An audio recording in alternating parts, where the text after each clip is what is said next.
C'est-à-dire, Ruth ne cachait rien. Bien-aimé, Ruth était transparente.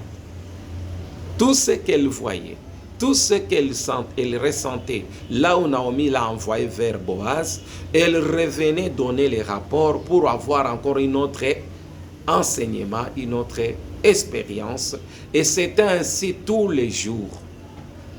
Ruth vers Naomi, Naomi vers Ruth, Ruth vers Boaz, et Ruth encore vers Naomi. C'était ça. Elle faisait cet taxi-là pour être formée, pour être informée, pour être transformée et avoir la maturité. Et voilà, Ruth chapitre 4, nous voyons verset 13, Boaz finit par se décider de prendre en mariage Naomi et Ruth comme son épouse. Qui a été la coach? C'était Naomi. Comment Naomi elle restait coach de Ruth plus que Orpa? Parce que Orpa n'avait pas du tout confiance à sa belle-mère. Mais Ruth avait confiance et elle voyait quelque chose au-dedans de Naomi que Naomi elle-même peut-être ignorait. Et avec cette transparence, a poussé Naomi, a poussé Ruth à gagner pour Naomi ce qu'elle avait perdu. Elle avait perdu ses enfants et Ruth lui a mis au monde un enfant avec Boaz. Naomi avait perdu la joie, la bénédiction, tout ce qu'elle devrait posséder. Et elle a récupéré au travers Ruth, qui était sa belle-sœur, sa belle-fille. Alors, ne laisse pas ton passé t'arrêter sur le chemin. Et ne laisse pas la peur non plus t'arrêter sur le chemin. Écoute ton cœur et ressens ce que tu as besoin pour ton lendemain. Mais ne lâche pas Naomi derrière toi. Et elle doit te coacher. Et aujourd'hui, je ne sais pas, Naomi pour toi c'est qui? Ton père, ta mère, ton frère, ta sœur, qui? Ton pasteur, ton père spirituel. Quant à moi, je voudrais que celui-là, ton Naomi, soit vraiment ton père spirituel.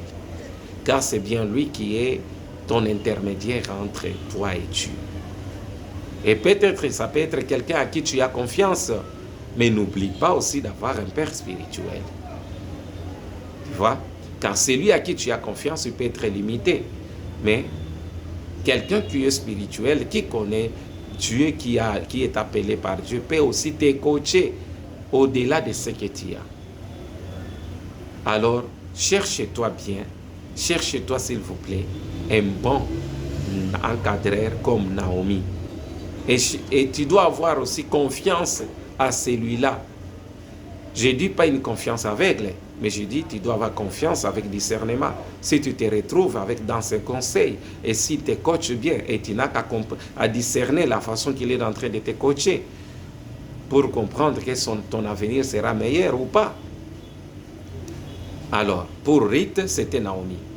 Et là, elle est arrivée à récolter le meilleur fruit.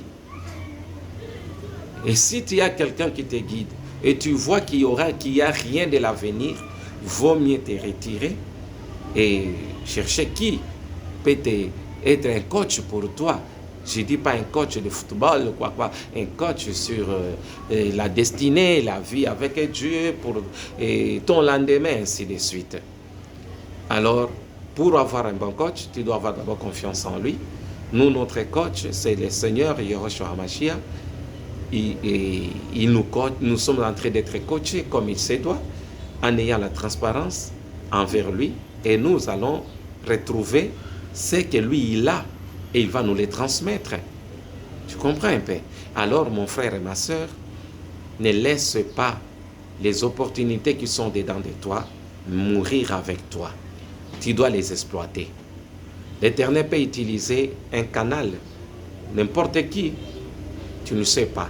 Mais c'est à toi de discerner et de revenir vers Naomi. Boaz était devenu un canal de bénédiction pour Ruth, mais elle revenait toujours vers Naomi pour que Naomi puisse la donner le discernement. Toi aussi, tu peux rencontrer quelqu'un sur ton chemin qui peut t'aider en ceci, en cela, mais rentre vers Naomi Pose-lui ses problèmes. Il peut te donner le discernement pour avancer avec la personne ou pour se retirer. Que le Seigneur vous bénisse abondamment.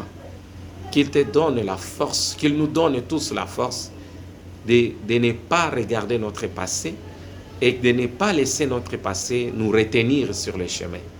Au contraire, ce que tu seras demain effacera ton passé. Ce que tu vas récolter positivement demain effacera ces passés malheureux, ces passés douloureux.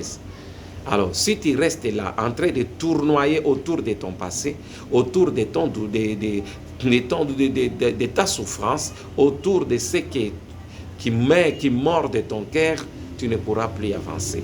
Alors, ce que je vais te conseiller cet après-midi, c'est avancer malgré le passé douloureux. Tu dois regarder de l'avant pour rattraper la destinée et faire effacer ces passés douloureux. Que le Tout-Puissant nous comble de sa faveur et qu'il vous bénisse abondamment, qu'il vous soutienne par son amour, parce que sans lui, on ne peut rien. Bye.